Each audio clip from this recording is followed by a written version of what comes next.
Crow boy എന്ന ചാപ്റ്ററിലെ question and ആൻസേഴ്സാണ് ഇന്ന് നമ്മൾ ഡിസ്കസ് ചെയ്യാൻ പോകുന്നത്. ഇതിൻ്റെ സമ്മറി പ്ലസ് മീനിങ് ഒക്കെ ഉള്ള ഒരു വീഡിയോ ഞാൻ ഓൾറെഡി അപ്ലോഡ് ചെയ്തിട്ടുണ്ട്.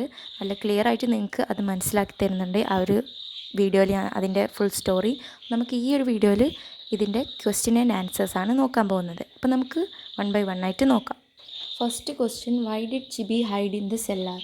സെല്ലറിൽ എന്തുകൊണ്ടാണ് ചിബി ഒളിക്കാൻ കാരണം? Chibi hides in the cellar because he feels different and lonely with his classmates and he was afraid to talk to his teachers too. അവൻ്റെ ക്ലാസ്മേറ്റ്സിനൊക്കെ പേടിയായിരുന്നു.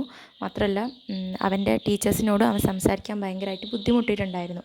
അങ്ങനെ ഒറ്റയ്ക്ക് ഒരു ഇതാണ് അവൻ്റെ ഒരു പ്രകൃതി എന്ന് നമുക്കറിയാം. അപ്പം അതുകൊണ്ടാണ് അവൻ അങ്ങനെ പോയി ഹൈഡ് ചെയ്തിരിക്കാൻ കാരണം.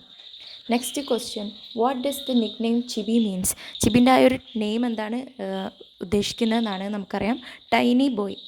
ടൈനി ബോയ് എന്ന് പറഞ്ഞാൽ ചെറിയ കുട്ടി. അവൻ അറിയാം ഒരു ഷോർട്ടായിട്ടുള്ളൊരു പയ്യനാണ്. അപ്പം അതുകൊണ്ടാണ് അങ്ങനെ അവനെ വിളിക്കാൻ കാരണം. Why was Chibi left alone at study time?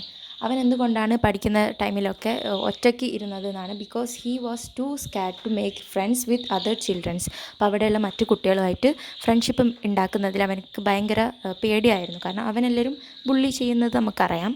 അപ്പോൾ അതുകൊണ്ടാണ് അവൻ അങ്ങനെ ചെയ്തിരുന്നത്. Okay, how did Chibi amuse himself during class hours? Chibi എങ്ങനെയായിരുന്നു അവൻ്റെ ക്ലാസ് ഹവേഴ്സിൽ അവനെ തന്നെ അമ്യൂസ് ചെയ്തുകൊണ്ടിരുന്നത് എന്നാണ്. He just stared at the top of എന്നുണ്ട് കേട്ടോ അതിൻ്റെ ഇടയിൽ. Of his desk for a long time. Sometimes he would lie gazing at the ceiling for hours. അതായത് അവൻ്റെ ആ ഒരു മുന്നിലുള്ള ഡെസ്കിലേക്ക് നോക്കിയിരിക്കലും അതുപോലെ തന്നെ സീലിങ്ങിലോട്ട് നോക്കിയൊക്കെ ഇരുന്നാണ് അവൻ ടൈം സ്പെൻഡ് ചെയ്യാറ്. പിന്നെ നമുക്ക് വേണമെങ്കിൽ ഇങ്ങനെ ഇൻക്ലൂഡ് ചെയ്യാം.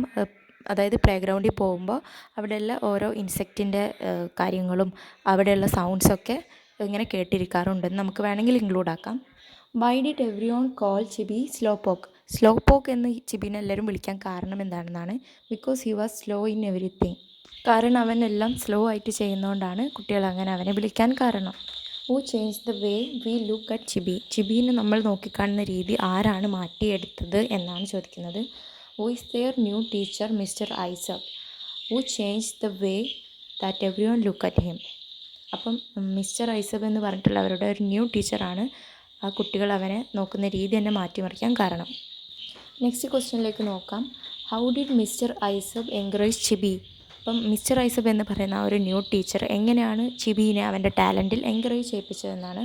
Mister Isaac is the teacher who spend more time with him and talk with him. Also he never complain about Chibi's handwriting. He hung Chibi's new black and white drawing at their classroom. അപ്പം അവനോട് കൂടുതൽ സംസാരിച്ച് അവൻ്റെ കൂടെ time spend ചെയ്തും അവൻ paint ചെയ്തിട്ടുള്ള ആ ഒരു ബ്ലാക്ക് ആൻഡ് വൈറ്റ് പെയിൻറ്റിങ് അവിടെയുള്ള ക്ലാസ് റൂമിൽ ഹാങ് ചെയ്ത് വെച്ചും അതുപോലെ തന്നെ അങ്ങനെ അവൻ്റെ ആ ഒരു വൃത്തികെട്ട ഹാൻഡ് റൈറ്റിങ്ങിനോട് കംപ്ലൈൻ്റ് ഒന്നും ചെയ്യാതെ അവൻ്റെ ടാലൻറ്റിനെ എങ്ങനെ എൻകറേജ് ചെയ്ത് അവനെ തന്നെ എൻകറേജ് ചെയ്ത് എടുക്കായിരുന്നു ചെയ്തിട്ടുണ്ടായിരുന്നത്. Let's move in to next question. How did mister Isaac help Chibi feel better about himself? ചിബിക്ക് അവനോട് തന്നെ ഒരു ബെറ്റർ ആണെന്ന് തോന്നിക്കാൻ മിസ്റ്റർ ഐസക് എങ്ങനെയാണ് എൻകറേജ് ചെയ്തതെന്നാണ്. ഈ encourage Chibi's talent and gave support to participate talent show. അവൻ്റെ ടാലൻറ്റുകളെ കണ്ടറിഞ്ഞ് എന്താ പറയുക പ്രൊമോട്ടും സപ്പോർട്ടും അപ്രീസിയേറ്റും ചെയ്തിട്ട് ആ ഒരു വരാനിരിക്കുന്ന ടാലൻറ്റ് ഷോയിൽ പങ്കെടുക്കാൻ വേണ്ടിയിട്ട് എൻകറേജ് ചെയ്തിട്ടാണ് അവനിൽ നിന്നും ഒരു ബെറ്ററാക്കി മാറ്റാൻ കാരണം. What performance did ചിബി give at the talent show? Talent ഷോയിൽ ചിബി എന്ത് പെർഫോമൻസാണ് കാഴ്ചവെച്ചത് എന്നാണ്.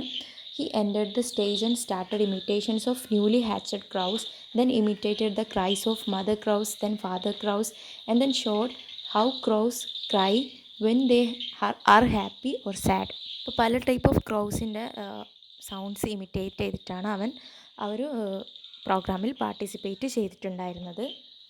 How did Chibi learn the cries of the crows? ആ ഒരു ക്രൗസിനൊക്കെ ക്രൈസ് അവൻ എങ്ങനെയാണ് പഠിച്ചെടുത്തത് എന്നാണ്. He observed it during his long journey to schools for the past 6 years. അപ്പം നമുക്കറിയാം അവൻ്റെ വീട് ഭയങ്കര ദൂരത്താണ്. അപ്പം ആ വരുന്ന വഴിക്ക് അവൻ രാവിലെ ഇറങ്ങും, പിന്നെ വൈകിട്ടാണ് എത്തുക. ആ ടൈമിൽ അവൻ ഇങ്ങനെ നാച്ചുറലി ഇങ്ങനെ അതായത് പ്രകൃതിയിൽ നിന്നും ഒബ്സർവ് ചെയ്ത് പഠിച്ചെടുത്തതാണ് ഈ ഒരു കഴിവ്. നെക്സ്റ്റ് ക്വസ്റ്റ്യൻ നോക്കാം. How did the other children react to Chibi's performance? ബാക്കിയുള്ള കുട്ടികൾ ചിബിയുടെ ഈ ഒരു പെർഫോമൻസ് കണ്ട് എങ്ങനെയാണ് റിയാക്ട് ചെയ്തതെന്നാണ്. Whenever he started his performance, at the time they realized their mistakes and started appreciating him and his talents. അപ്പം ഇവൻ പെർഫോമൻസ് തുടങ്ങുന്നതിന് മുന്നേ അവർക്ക് ഭയങ്കര ഒരു ജോക്കൊക്കെ ആയിരുന്നു, ഇവൻ എന്ത് ചെയ്യുമോ, ഇവൻ എന്താ ഇപ്പോൾ കളിക്കാൻ പോകുന്നതെന്നൊക്കെ. അപ്പോൾ ഇവൻ ഇതങ്ങ് തുടങ്ങിയപ്പോൾ ഇവൻ്റെ ടാലൻറ്റും ഇവൻ്റെ ആ ഒരു കഴിവൊക്കെ കണ്ട് ഇവരുടെ മിസ്റ്റേക്ക് മനസ്സിലാക്കിയിട്ട് ഇവനെ അപ്രീസിയേറ്റ് ചെയ്യാൻ തുടങ്ങുകയാണ്. നെക്സ്റ്റ് ക്വസ്റ്റ്യൻ നോക്കാം. What new name did Chibi get after the talent show why? അപ്പം ചിബിക്ക് ആ ഒരു ഷോ കഴിഞ്ഞപ്പോൾ കിട്ടിയ പേര് എന്താണ്, അതെന്തുകൊണ്ടാണ് കിട്ടിയത് എന്നാണ് ചോദ്യം. After the talent show they gave him a name called crow boy because he imitated the sounds of different crows. അവന് ക്രൗ ബോയ് എന്നാണ് പേര് കൊടുത്തത്. കാരണം എന്താ, അത് നമുക്കറിയാം, ആ ക്രൗസിൻ്റെ പല പല സൗണ്ട്സ് അവൻ ഇമിറ്റേറ്റ് ചെയ്ത് കൊണ്ടാണ് ഈ ഒരു പേര് അവന് കൊടുത്തത്. അപ്പോൾ ഇത്രയേ ഉള്ളൂ ഈ ഒരു ചാപ്റ്ററിൻ്റെ ക്വസ്റ്റ്യൻ ആൻഡ് ആൻസർ. എല്ലാവരും സബ്സ്ക്രൈബ് ചെയ്ത് സപ്പോർട്ട് ചെയ്യുക.